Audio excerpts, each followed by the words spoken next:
დიდება იესოს. დიდება ღმერთს, დიდება ჩვენ უფალს. ჩვენ ვაგრძელებთ ფილიპელთა წერილის შესწავლას. ფილიპელთა მესამე თავის მე-11 მუხლი. პავლე მოციქული წინა მუხლებში საუბრობს და ბოლოს მოაქვს დასკვნა. ყველაფერს, რასაც მე ვაკეთებ, როგორც მსახურობ, როგორც ვასწავლი, ამას ვაკეთებ და იმედი მაქვს, რათა როგორმე მივწვდე კუდრეთით აღდგომას. პავლე მოციქული ამბობს, რათა როგორმე მივწვდე კუდრეთით აღდგომას. ანუ ისაუბრობს იმის შესახებ, რომ კუდრეთით აღდგომაში მოხვედრას უნდა გარკვეული ძალისხმევა. ეს ისე არ არის, რომ ყველა მოხვდება თითქოს. მოდით ვნახოთ, რას ნიშნავს მისი ეს სიტყვები. სიტყვა აღდგომა ბერძნულად, თქვენ იცით, რომ ახალი აღდგომა ბერძნულად არის დაწერილი, გამოითქმის ასე: ანასტასის. აი ჩვენ რო გვაქვს ქართული საქართველოში სახელი ანასტასია, ხო? ანუ ეს არის ამ სიტყვიდან, აღდგომიდან. ანა, ეს სიტყვა შედგება ორი სიტყვისაგან, შედგენილი სიტყვა. ანა ნიშნავს ისევ და სტასის ნიშნავს დადგომას. ანუ აღდგომა, იგივე ანასტასის ნიშნავს ისევ ფეხზე წამოდგომას, მიცვალებული რომ ისევ წამოდგება. როდესაც ჩვენ ვამბობთ კუდრეთით აღდგომას, ნიშნავს იმას, რომ კაცი მოკვდა, განისვენა, წევს საფლავში, მაგრამ ისევ წამოდგება. იცით ძვირფასებო, როდესაც ჩვენ კუდრების აღდგომაზე ვსაუბრობთ, ხო? მახსოვს ერთ-ერთ შეხვედრაზე ერთი მართლმადიდებელი სასულიერო პირი იყო და ამბობდა, რომ მეზობლებთან ჩავედიო და ღმერთზე ვლაპარაკობდიო რაღაცაო და მერე ვთქვიო, რომ კუდრები აღდგებიანო. ხო და მითხრესო, რომ მამაო, რა კარგად ლაპარაკობდიო და ეხლა შენ რა იეღოველი ხო არ გახდიო. ანუ როდესაც კუდრების აღდგომაზე საუბრობ, ადამიანებს გონიათ, რომ მხოლოდ იეღოველებს წამთ ეს რაღაცა. არა, ჩემო ძვირფასებო. კუდრების აღდგომა არის ქრისტიანული მოძღვრების ერთ-ერთი სერიოზული შემადგენელი ნაწილი. ჩვენ გვაქვს საქართველოში ხშირად მღერიან ხოლმე ქრისტე აღსდგა კუდრეთით სიკვდილითა სიკვდილისა დამფდგუნველი, დასაფლავების შინათა ცხოვრების მიმნიჭებელი, ხო? ანუ საფლავების შიგნით სიცოცხლის მიმნიჭებელი. ანუ ეს გალობა, ეს სიმღერა ამბობს, რომ კუდრებში სიცოცხლე შევა და აღდგებიან. ასე რომ კუდრების აღდგომაზე საუბარი ეს პროპაგანდის ნაწილია, რადგან ეხლა ეს იეჰოვას მოწმეები კუდრების აღდგომაზე და ამ ქვეყანა ახალ ასე იგი ცხოვრებაზე და მილენიუმზე, ათასწლოვან მეფობაზე ძალიან ბევრ საუბრობენ. პროპაგანდამ ისე გააკეთა საქართველოში, რომ თითქოს ეს მათ წამთ და ჩვენ არ გვწამს ნამდვილ ქრისტიანებს კუდრების აღდგომა. ეს ასე არ არის. მაშ ასე აღდგომა სიტყვა არის ანასტასის, მაგრამ აქ ფილიპელთა 3:11-ში ის აღდგომა, რომელიც ჩვენთან ნათარგმნია აღდგომად, სიტყვა ანასტასის არ წერია, არამედ წერია ექს ანასტასის. ანუ ქართულად როგორც ანასტასის ბერძნული, ისევე ექს ანასტასის ქართულად თარგმნილია როგორც აღდგომა, მაგრამ ეს ორი განსხვავებული სიტყვა არის. თუ ანასტასის იყო ისევ წამოდგომა მიცვალებულის, აქ ემატება სიტყვა ექს. ექს ნიშნავს თანაარსებულისაგან გამოყოფას. ანუ ექს ანასტასი ნიშნავს, რომ პავლე მოციქული ამბობს, რომ ყველა მეც ვიქნები გარდაცვლილი და ბევრი იქნება გარდაცვლილი ჩემთან ერთად. მაგრამ ექს ანასტასი ნიშნავს, რომ ნეტა მე ვიყო აღმდგარი, თუ კი სხვები არ აღდგებიან. ანუ გამოყოფილი ვიყო სხვა მიცვალებულისაგან. მაგალითად, სასაფლაოზე რომ მიდიხარ, არის ბევრი მიცვალებული და შენ მიდიხარ შენს მიცვალებულთან და ამბობ, რომ ნეტა ეს იყოს ექს ანასტასი. ანუ სხვები შეიძლება არ აღდგნენ, მაგრამ ჩემი იქნება აღდგეს. ამიტომ პავლე ამბობს ექს ანასტასის, ანუ მივახციო, რომ მე ვიყო აღმდგარი. ანუ სხვები თუ ვერ აღდგებიან, მე ვიყო აღმდგარი. მოდით ვნახოთ, რას ნიშნავს ეს? ნიშნავს ეს იმას, რომ ვიღაც აღდგება და ვიღაც არ აღდგება? მოდით გავაგრძელოთ ძვირფასებო, რას ნიშნავს ეს? იოანეს 5:25-ში წერია. ჭეშმარიტად გეუბნებით თქვენ, იესო ქრისტე ამბობს. მოდის ჟამი და უკვე არის კიდეც, როცა მკვდრები მოისმენენ ღმერთის ძის ხმას და მსმენელნი გაცოცხლდებიან. ანუ დადგება ჟამი, იქნება დრო, როდესაც იესო ქრისტე გამოსცემს ხმას. რა იქნება ეს ხმა? აღსდექით. მკვდრები მოისმენენ ამ ხმას. მკვდარი ხმას ისმენს, ზოგადად ვერ ისმენს, ხო? მაგრამ დადგება დრო, როდესაც მოისმენს მკვდრები ხმას, ანუ ყველა მკვდარზე გავრცელდება ეს ხმა, მაგრამ ზოგი მოისმენს და გაცოცხლდება. მსმენელნი გაცოცხლდებიან, ვინც ვერ მოისმენს, ვერ გაცოცხლდება. ესე იგი, რა გამოდის ძვირფასებო? ყველა მკვდარზე გავრცელდება ხმა, მაგრამ ზოგი მოისმენს და გაცოცხლდება, ეს არის ექს ანასტასია, ანუ გამოიყოფა მკვდართა რაოდენობა, რომელიც მოისმენს და გაცოცხლდება, მაგრამ ზოგი ვერ მოისმენს და დარჩება. ეს არის ექს ანასტასია. ანუ პავლე მოციქული ამბობს, რომ ამ ექს ანასტასიაში მოხვდეო. ეხლა თუ კი ყველაზე გავრცელდება ეს ხმა, აი მაგალითად ეს ასე არის, რომ მე რომ თქვა ეხლა ადექით, მაგრამ ზოგმა გაიგონოს ეს ხმა, აღიქვას, ზოგმა არა. მაგალითად ეხლა მე აქ ზის სხვადასხვა ეროვნების ადამიანი, ხო? და მე ვთქვი, რომ ადექით, ვინ ადგება? ვინც იცის ქართული. ვინც არ იცის ქართული, რა თქვა, თქვა დაჯდა, წამოწვა თუ რა თქვა. არ იცის რა თქვა. ანუ ასე იქნება ამ დროს ექს ანასტასი იქნება ის ხალხი, ვინც წამოდგება. ანუ იმ დარბაზში ვინც იყო, ვინც წამოდგა, ექს ანასტასი. და პავლე მოციქული ამბობს, რომ ნეტა მივწუდე ამ აღდგომას, ანუ მოვყვე ამ აღდგომაში. რა ემართება იმ ადამიანებს, იმ მკვდრებს, ვინც ვერ მოხვდება ამ ექს ანასტასში. ჩვენ გვაქვს ორი ტიპის აღდგომა ძვირფასებო. პირველი ტიპის აღდგომაში მოხვდება მხოლოდ მართლები. ანუ პავლე მოციქული ამბობს ეხლა, რომ ამ პირველი ტიპის აღდგომას იქნებ მივწუდეო, იქნებ ამ მართლების აღდგომაში მოვხვდეო. პირველი ტიპის აღდგომა, რომელსაც პირველი აღდგომა ეწოდება ღმერთის სიტყვით, დაიწყო ენოქიდან. ეს არის ძველი აღთქმის პიროვნება. მართალთა აღდგომაში მოხვდებიან ისინი, ვინც მოისმენენ ამ ქრისტეს ხმას. და უმართლონი ვერ მოისმენენ. აი როგორც მე ვთქვი, რომ ვინც ქართული იცის მოისმენს, ვინც არ იცის ვერ მოისმენს. ანუ ქრისტეს ხმას პირველ აღდგომაში მოისმენს,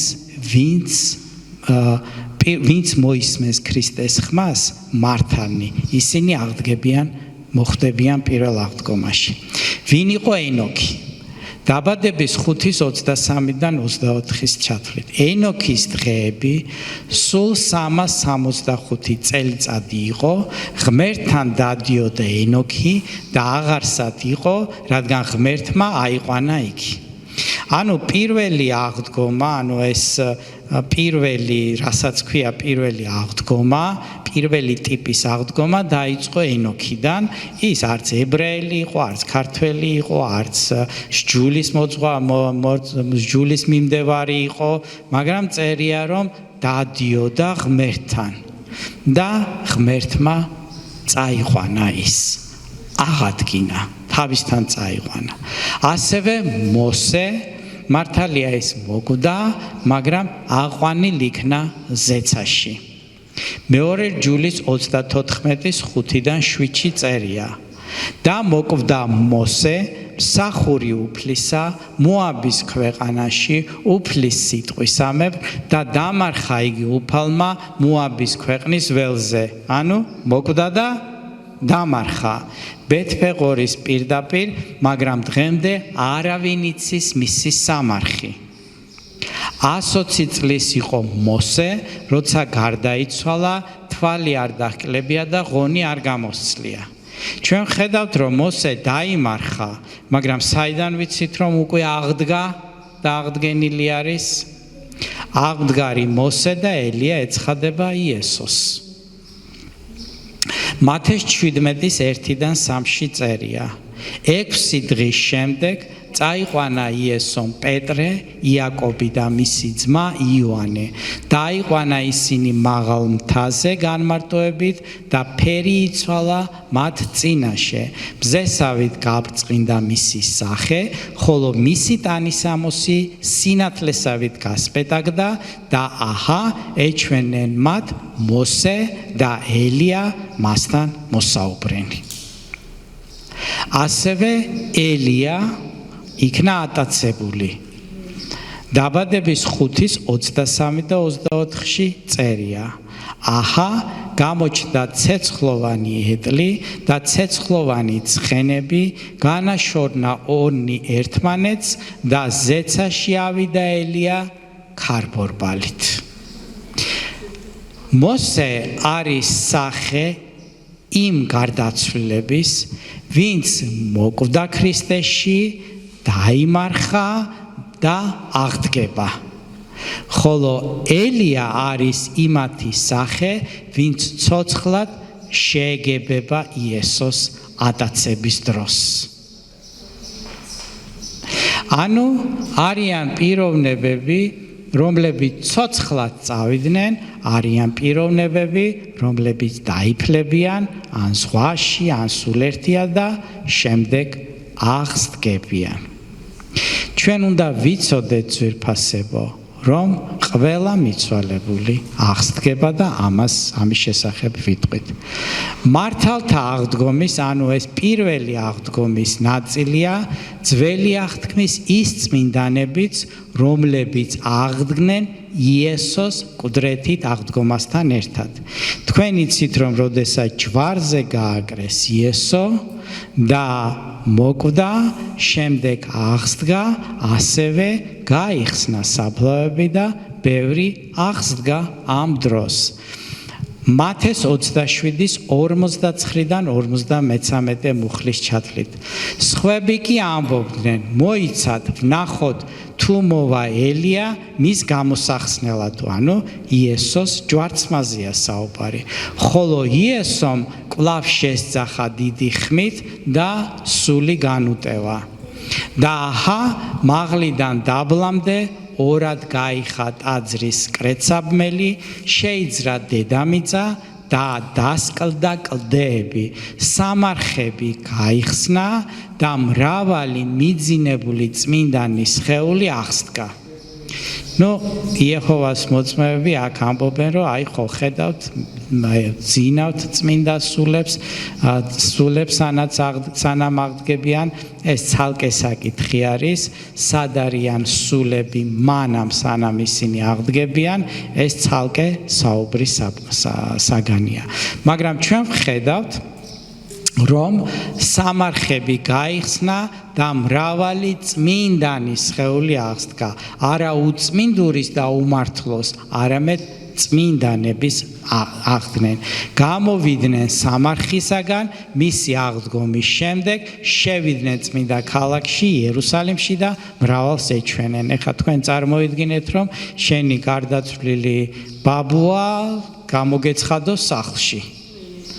ან შენი გარდაცვლილი ახლობელი, ძმა, შვილი, ვიღაცა, ხო? ასეთი რამ მოხდა, რომ დაასაფლავეს კაცი, გადაუხადეს ქელეხი 40 წლისთავი ყველაფერი და უცებ შემოაღო კარი და შემოვიდა. ეს არის სახარება ძვირფასება. მართალთა აღდგომის ნაწილია ასევე ატაცების წმინდანები. კერძოდ საპატარძლო და ცოცხლად მომსრენი. ნახეთ ჩვენ ახლა ქრონოლოგიურად მივყვებით ძვირფასებო.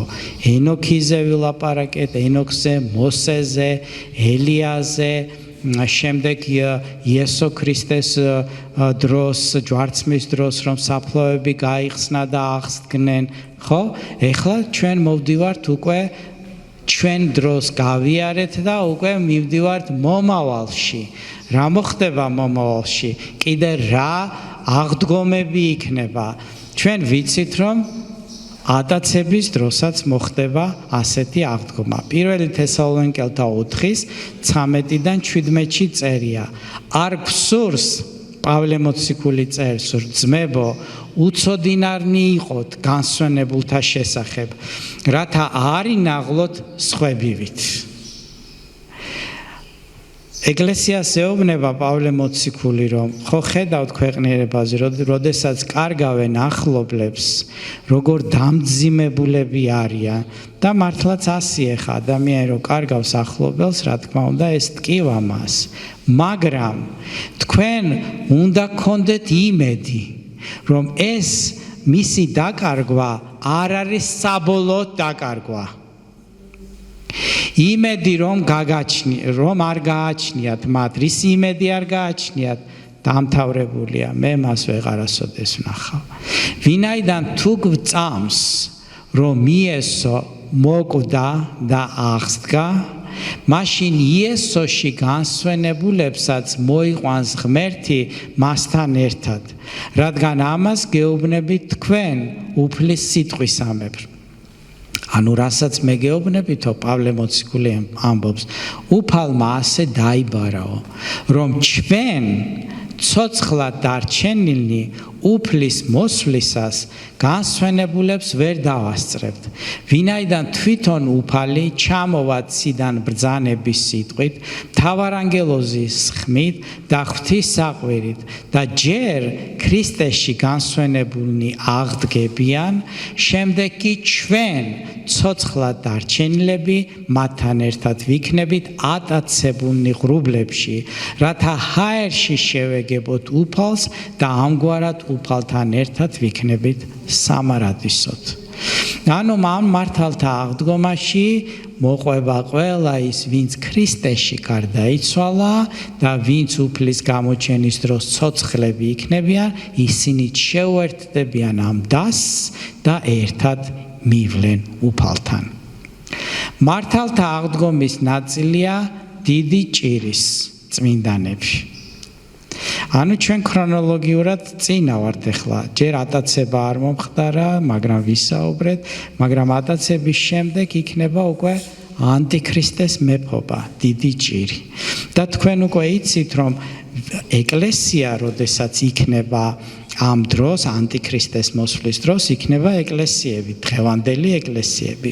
მაგრამ როდესაც აღდგება მკვდრები, ვინც ქრისტეში გარდაიცვალნენ და ანტიქრისტეს მოსვლის დროს, ვინც ცოცხლები იქნებიან ეკლესიაში და მართლები, ისინი სწავლენ უფალთან, მაგრამ ეკლესიაში ბევრი ადამიანი დარჩება. დარჩება, იმიტომ რომ ეკლესიაში ზოგი მართლა მორწმუნეა, ზოგი ნელთბილი არის. და ის ადამიანები, რომლებიც დარჩებიან და შეხედავენ, რომ თურმე რასაც ქადაგებდნენ სწორი ყოფილა, მე კი ცალკურში უშვებდი და მეორეში გაუშვებდი, მაგრამ ეს თურმე ნამდვილი ამბავია, ისინი გაცხელდებიან და იტყვიან, მე ერთგული ვიქნები ქრისტესი. მაგრამ მათ და ასევე სხვები, რომლებიც შეხედავენ, რომ პასტორი ზალი რამდენს ლაპარაკობდა, ჩვენ გვეგონა რომ თამაშობდა, მაგრამ თურმე მართალი ყოფილაო. ისინიც იტყვიან, რომ ჩვენც გვინდა ამ რწმენაში ვიყოთ, თურმე ჭეშმარიტება ყოფილა ეს ყველაფერიო. ისინიც უკვე მორწმუნეები გახდებიან და მათ მოუწევთ უკვე სიკვდილით, მათ მოუწევთ ფასის გადახდა, რადგან ანტიქრისტე მას მოაკოდინებს, რომ თაყვანს არცემენ ქრისტეს. ამიტომ ყველა ის, ვინც მოკვდება ამ ანტიქრისტეს მეფობაში, დიდი ჭირი, ასე ქვია, ხო? ისინიც აღდგებიან და ისინიც ნაწილი იქნებიან ამ პირველი აღდგომისა, ანუ მართალთა აღდგომისა.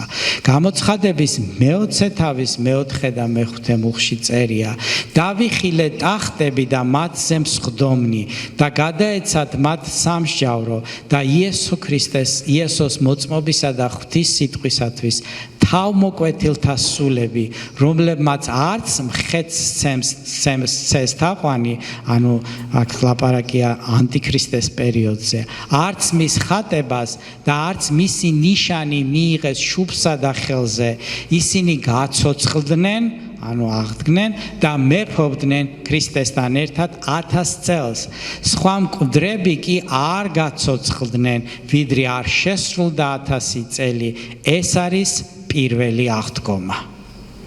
ხედავ ექსანასტასის სხვები არ გაცოცხლდნენ, მაგრამ ესენი გაცოცხლდნენ. პირველი აღდგომა ეს არის მართალთა აღდგომა, როგორც თქვით და ასევე ამის ნაწილი არის 144,000. რა არის ეს 144,000? გამოცხადების მე-7 თავის მე-4 და მე-12-დან მე-17 მუხლის ჩათვლით. და გავიგონე ბეჭედ დასმულთა რიცხვი 144,000, ბეჭედ დასმული ისრაელიანთა ყველა ტომიდან. ანუ ის დიდი ჭირის წმინდანები იყო ყველა ტომებიდან, მაგრამ ეს 144,000 იყო ისრაელიანები, რომლებმაც მიიღეს იესო ქრისტე და იყვნენ მოგვდინებულები, მაგრამ ისინიც აღდგენილი იქნენ. და ამბობდნენ: ამინ, კურთხევა და დიდება, სიბრძნე და მადლიერება, პატივი, ძალა და სიმტკიცე ჩვენს ღმერთს უკუნითი უკუნისამდე. ამინ. შემდეგ მომიგო ერთმა უხუცესთაგანმა და მკითხა: ვინ არიან ეს თეთრი სამოსით შემოსილები, ან საიდან მოვიდნენ? უპასუხე: უფალო, შენ იცი. მან მითხრა: ესენი არიან დიდი გასაჭირიდან მოსულები, რომელთაც გაირეცხეს თავიანთი სამოსი და გაასპეტაკეს კრავის სისხლით.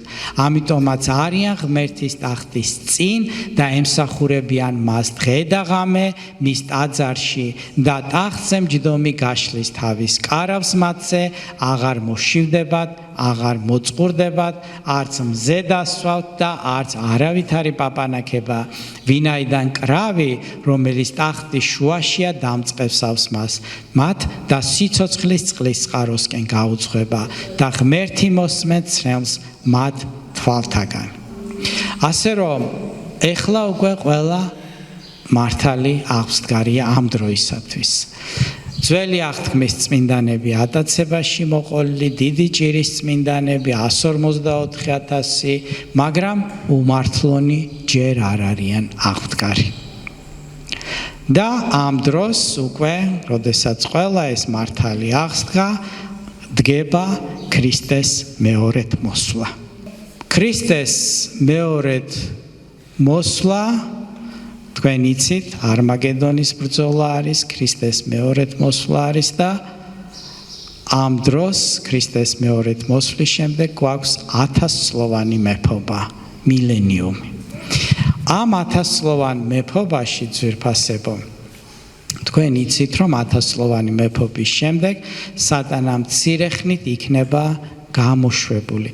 ამ 1000-წლოვან მეფობაში იქნება ძალიან კარგი ცხოვრება დედამიწაზე, ესე იგი, როგორც დაწერილია, ბავშვი და ლომი ერთად იქნება ამ 1000-ლოვან მეფობაში იქნება ძალიან კარგი ცხოვრება, მაგრამ სატანა შემდეგ ცირეხნით იქნება გამოშვებული და ეს წერია გამოცხადების მე-20 თავის 1-1-დან მერვე მუხლის ჩათვლით დავიხილე ზეციდან ჩამომავალი ანგელოზი, რომელსაც ხელში უფსკრულის გასაღები და დიდი ჯაჭვი ეჭირა, შეიპყრო გველეშაპი, ძველი გველი, რომელიც ეშმაკი და სატანა და შებორკა 1000 წლით.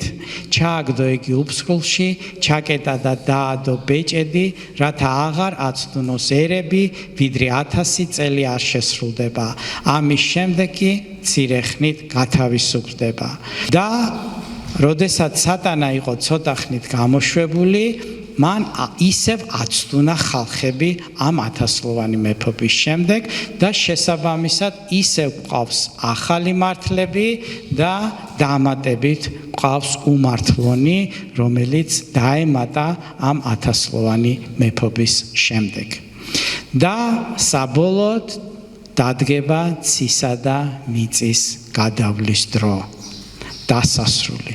მეორე პეტრეს 3:10-ში წერია, ხოლო უფლის დღე ქურდივით მოვა და მაშინ ზეცანი გრგვინვით გადაევლიან, გავარვარებული საწყისები დაიშლებიან, დედამიწა და მისი საქმენი, რაც მასზეა, დაიწვებიან. ანუ დასრულდება ქვეყნიერებაზე ცხოვრება. გამოცხადების 21-ის 1-დან 2-ში წერია, დავიხილე ახალი ცა და ახალი დედამიწა, ვინაიდან პირველმა ცამ და პირველმა დედამიწამ გადაიარეს და ზღვა აღარ იყო. დავიხილე წმინდა ქალაქი, ახალი იერუსალიმი, ღვთისგან რომ ეშვებოდა ციდან, გამზადებული როგორც თავისი საკვიროსთვის მორთული საპატარძლო. და ამის შემდეგ იქნება ბოლო სასამართლო და იქნება საყოველთაო აღდგომა. ვინ მოხდება ამ აღდგომაში? ყველა უმართლო ძვირფასებო, ვინც კი გარდაცვლილა ადამ და ევადან დაწყებული და ის ადამიანები, რომლებიც გარდაიცვალნენ 1000-ლოვან მეფობაში და მას შემდეგ. იოანეს 5:28-დან 29-ში წერია, ნუ გაიკვირვებთ ამას, რადგან დგება ჟამი, როდესაც ყველანი, ვინც სამარხებში არიან, მოისმენენ მის ხმას. რა გქონდა თავიდან ჩვენ? ზოგი მოისმენდა ხმას, მაგრამ ახლა ყველანი, ვინც სამარხებში არიან, მოისმენენ მის ხმას. კეთილის მოქმედნი სიცოცხლის აღდგომისთვის გამოვლენ, სიავის მკვლელნი კი განკვითხვის აღდგომისთვის. ანუ მეორე აღდგომის დროს ყველა აღუდგენელი, გარდაცვლილი გაიგონებს უფლის ხმას და აღდგებიან. ნაწილი აღდგება იმისათვის, რომ მიიღოს სიცოცხლე, ნაწილი აღდგება იმისთვის, რომ გაიაროს სასამართლო და იყოს მისი განკითხვა. მაგრამ ბოლოს იქნება ყველას აღდგომა და იქნება დიდი სასამართლო, დიდი თეთრი ტახტის წინ. გამოცხადების 20-ის 11-დან 15-ის ჩათვლით. ვიხილე დიდი თეთრი ტახტი და ზედ მჯდომი, ვისგანაც გარბოდა ცა და დედამიწა და არ მოინახა მათთვის ადგილი. ვიხილე მკვდრები, დიდები და პატარები, რომლებიც ტახტის წინ იდგნენ და გადაშლილი წიგნები. გადაშლილი იყო სხვა წიგნიც, რომელიც სიცოცხლის წიგნია და განკითხულნი იქნენ მკვდრები წიგნებში ნაწერებიდან, მათი საქმეებისამებრ, მისცა ზღვამ მასში მყოფი მკვდრები და სიკვდილმა და ჯოჯოხეთმაც მისცეს მათში მყოფი თავიანთი მკვდრები და თითოეული განკითხული იქნა თავისი საქმეებისამებრ, სიკვდილი და ჯოჯოხეთი ჩაყრილი იქნენ ცეცხლის ტბაში.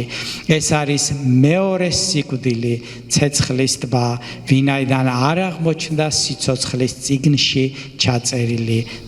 ვინც არ აღმოჩნდა სიცოცხლის წიგნში ჩაწერილი, ცეცხლის ტბაში იქნა ჩაგდებული. ასე რომ პავლე მოციქული რასაც წერს ძვირფასებო ფილიპელთა 3:11-ში, რათა როგორმე მივწვდე მკვდრეთით აღდგომას, ექს ანასტასის ნიშნავს, რომ მინდა აღმოჩნდე იმ აღდგომაში, რომელიც არის მართალთა აღდგომა, დიდება იესოს. თქვენ მე მინდა მოხვდე მართალთა აღდგომაში. დიდება იესოს. ეს ყველაფერი არის ჭეშმარიტება ძვირფასებო. ეს ყველაფერი არის ჭეშმარიტება. ყველა ის ძველი მიცვალებული, რომლის ძვალიც არ არის დღეს, ისინი იქნებიან აღდგენილი. მოდით წამოვდგეთ ყველანი ძვირფასებო.